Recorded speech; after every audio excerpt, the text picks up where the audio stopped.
All right, share the joke over here. Kamala D. Harris is the 32nd Attorney General of the state of California. She is the first woman, the first African American, and the first South Asian to hold the office in the history of California. Please help me welcome Kamala Harris.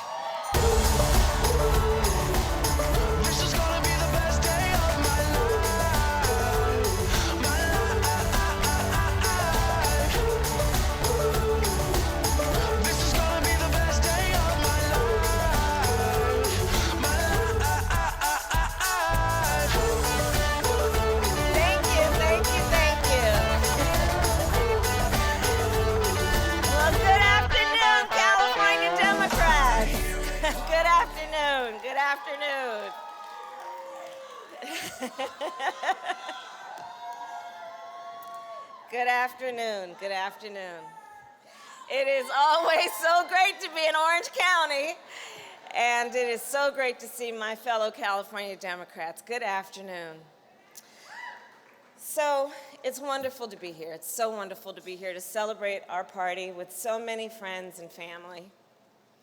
And let's take a moment to thank John Burton, who is building our party up from the grassroots with his Dem 2016 initiative.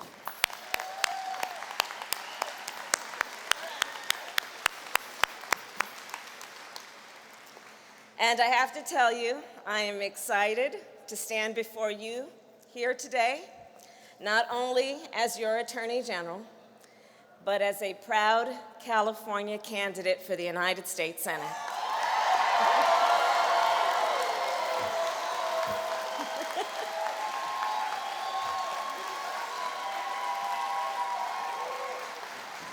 And I'll tell you, the last 5 years have been pretty exciting, traveling up and down the state as your Attorney General.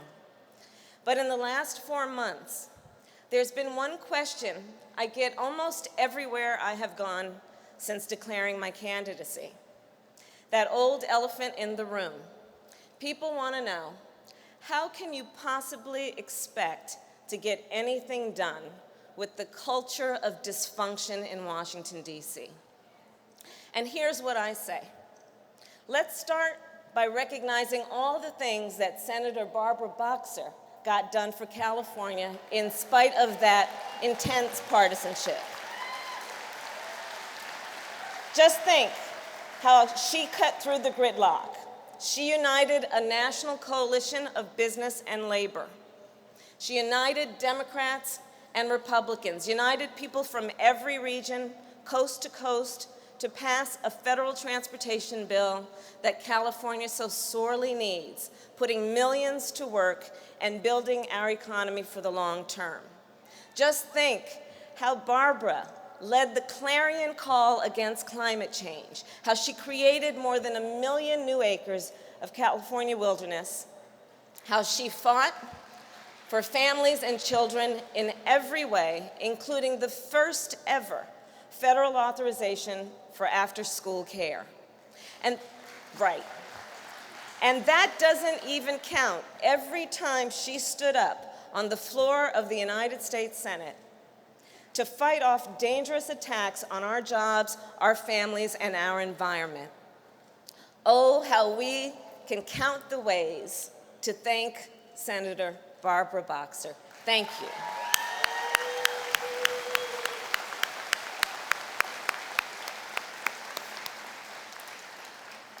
And my approach to public service has greatly been influenced by the circumstances of my birth. And many of you know my story. My parents met when they were graduate students at the University of California, Berkeley, when they were active in the civil rights movement. And growing up, it seemed like my sister Maya and I were surrounded by a bunch of adults who spent full time marching and shouting about this thing called justice. And the heroes we looked up to were the great civil rights lawyers, Thurgood Marshall, Charles Hamilton Houston, Constance Baker Motley. And it was they who inspired me to become a lawyer. So when I finished law school, my family gathered around and they said, "Okay, Kamala, so what are you going to do in your fight for justice?" And I was so thrilled and excited to tell them that I had decided to become a prosecutor. And so you're laughing because you have a sense of my people. And yes, with some of them, I had to defend the decision like one would a thesis. And yes, they were, some of them, a bit curious and taken aback. But what I said then is what I maintain today. The people most likely to get preyed upon are our society's most vulnerable. Immigrants, women, poor people, people subject to hate crimes. And in the over 20 years as a prosecutor and as the top cop of this state and the biggest state in this country, I will tell you there is one point I always emphasize.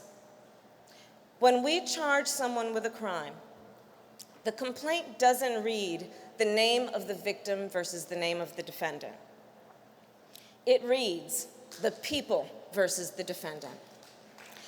And that is because in our country's beautiful system of justice, we understand that when any one of us is harmed, it is a harm against all of us.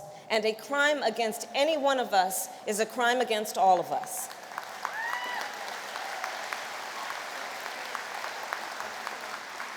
And this is the philosophy, then, that I have brought to my work as District Attorney and Attorney General. And it is the same philosophy I will bring to the United States Senate.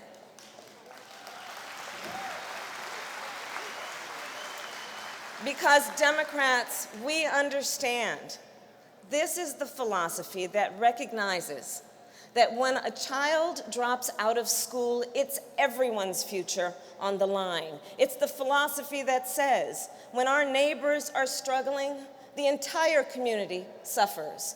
When the rights of any one of us are denied, it's everyone's liberty that is at stake. And I'll tell you, when we were growing up, we talked about opportunity as a ladder. And that ladder of opportunity described America as a place where anyone could lift themselves up. Anyone could reach higher. And everyone has a right to the American dream. And of course, we know what the rungs are on that ladder. Universal public education. Meaningful access to college or a trade. A job that can support a family. The dream of home ownership and the dignity that comes with a secure retirement. And Democrats, we know that this is the ladder that has been instrumental in every tower we have ever built and every wall we have ever scaled. And we know the more that our people have been lifted up, the better we've been able to see beyond the horizon and realize our promise as a nation. And yet we know that today, the ladder of opportunity is broken and needs repair. We know the ladder is broken when the gap between the rich and the rest is greater than at any time since the Great Depression. When the minimum wage translates into poverty for a single mother struggling to care for her babies. When we have 1.5 million African American men missing in our jails and prisons, we know it's time to repair the ladder. And California Democrats, we know our diversity is our power. We know we are strongest when we all stand together. The same way we know marriage equality is a civil right, we know, the same way we know marriage equality is a civil right, We know income inequality is a civil wrong.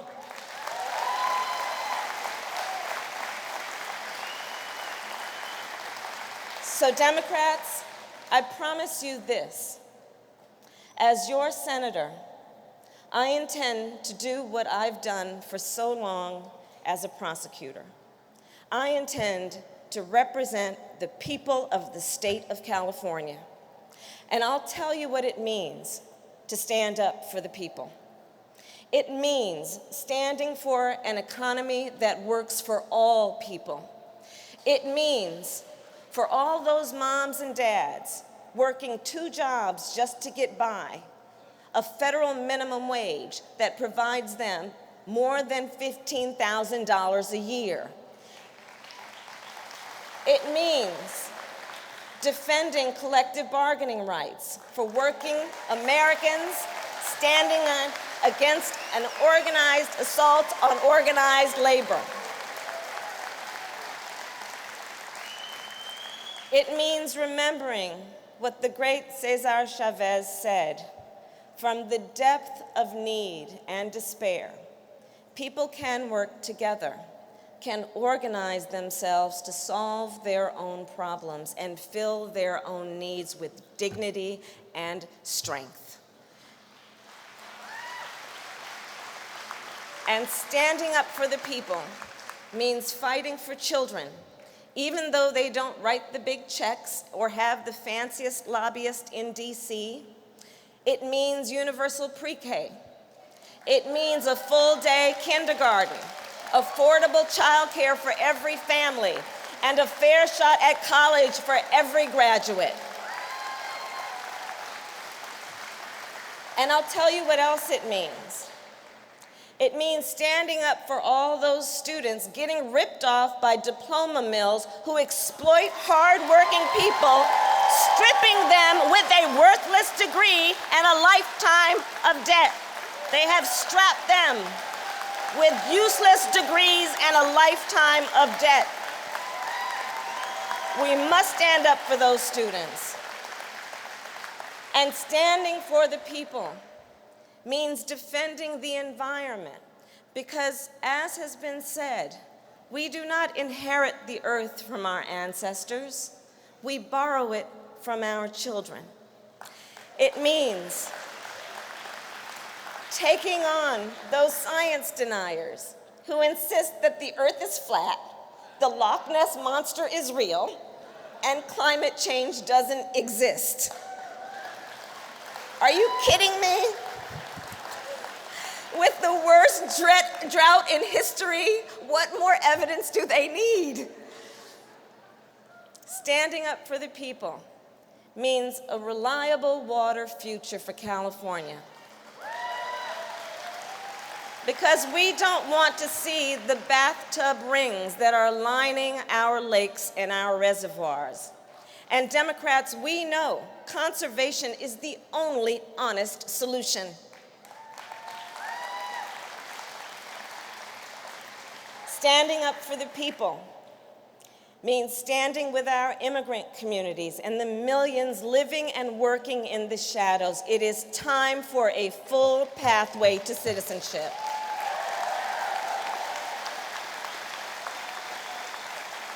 And by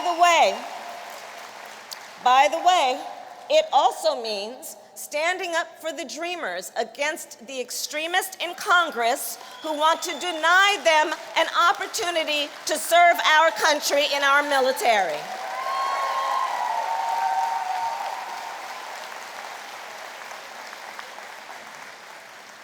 And it means keeping faith with California's 1.8 million veterans who have more than held up their end of the bargain, and we need to do the same when they get home.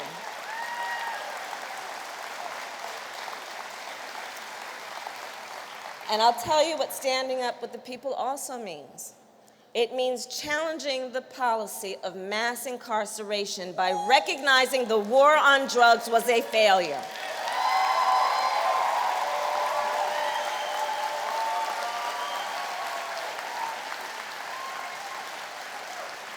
And Democrats, On that point, let's be clear also. Now is the time to end the federal ban on medical marijuana.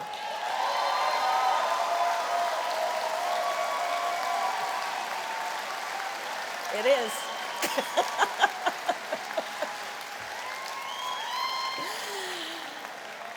Standing with the people also means being a leader on foreign policy, recognizing that we do live in a dangerous world, and also recognizing America is always strongest when we lead with our values. Standing with the people means defending our Constitution, the rule of law, equal protection, the right to marry anyone you love, and the right to control our reproductive health care decisions and our own bodies.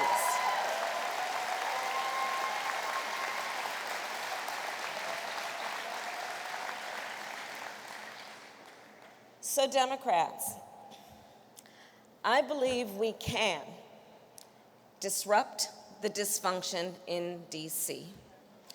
as long as we don't throw up our hands and instead we roll up our sleeves. And I know we can do it if we take heed of what Coretta Scott King famously said: freedom is never really won.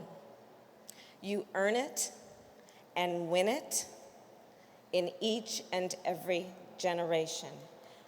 We, California Democrats, are that generation. So let's repair the ladder, let's keep the promise, and let's earn it and win it in 2016. Thank you.